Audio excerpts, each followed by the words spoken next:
Today, we're going to take a look at how to automate steps when using Generative Fill technology to record a command inside Photoshop by using an action.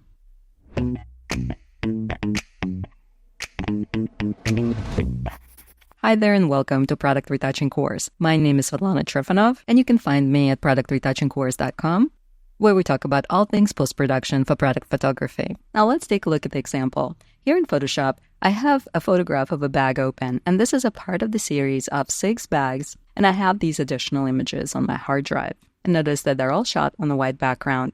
Now imagine that the company is looking for a creative way to change the backgrounds of these bags. And each new background has to be different in structure, but similar in its style and color. So what I can do is automate this process and create a random AI-generated background using Generative Fill together with Photoshop Action. To get started, we're going to close the browser and go to Window, and then Actions. Actions dialog box will open, and from here I'm going to create my own action. I'm going to add it to the default folder that's already here by clicking on the plus icon at the bottom of the Actions palette. And here in the New Actions dialog box, I can name my action and also make sure that it's a part of the default Actions folder. I'm going to call this action Backdrop Creator and then click Record. And now in the Actions palette, you can see this red button that is recording steps that I will later repeat onto other images. Next thing I want to do is separate the bag from its white background and place it on a new layer. I'm going to do this by choosing Select Subject here in the contextual bar. Now I've selected the subject, and I'm going to press Ctrl-J to place the selection on a new layer. So now if I turn the background layer off, you can see checkerboard, which in Photoshop means transparency. And now that the white background has been successfully removed, I'm going to create an empty layer for a new background by clicking on the plus icon at the bottom of the Layers palette, and I will place this layer underneath the bag layer in the stack. Now I'm going to press Ctrl-A to make a selection of this layer. And now with the selection active, I'm going to click on Generative Fill here in the contextual bar, and I'm going to type in a prompt. I'm going to say blurred backdrop with contemporary design, comma space, light hues, comma space, triangles, comma space, cubes, comma space, and spheres in the pastel shades of white, comma space, light gray, and light peach. Then click on Generate. Now the reason why I chose all these light colors, including white, is because the original images were shot on white background, and I want to stay as close to that look and feel of the white background with the lights and shadows as I possibly can. Now one thing about Generative Fill, every time you enter a prompt, you will get a variation of that prompt, and that will allow me to create different backgrounds for each bag.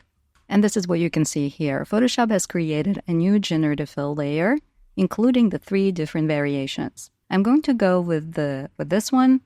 So this is the first step, but I also have to include the Save As command to save this PNG file as a PSD file to continue.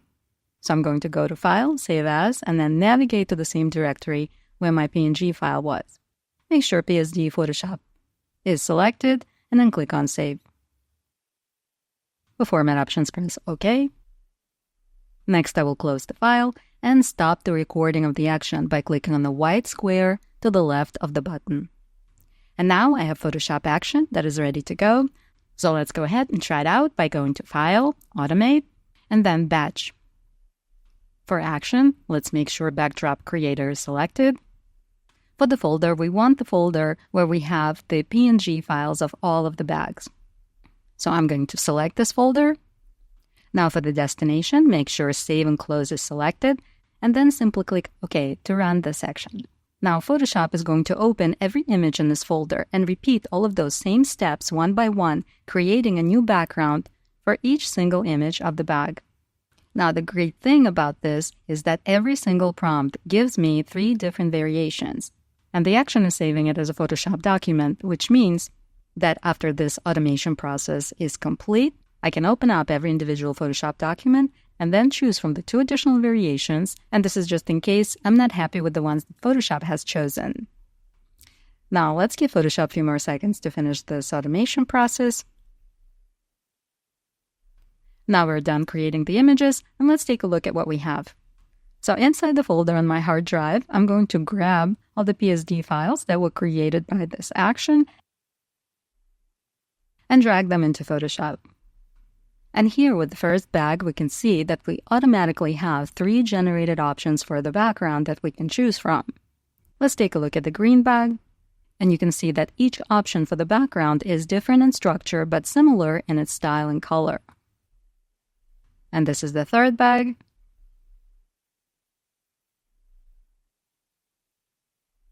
Fourth.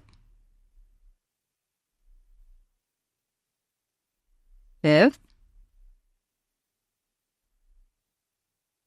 And sixth.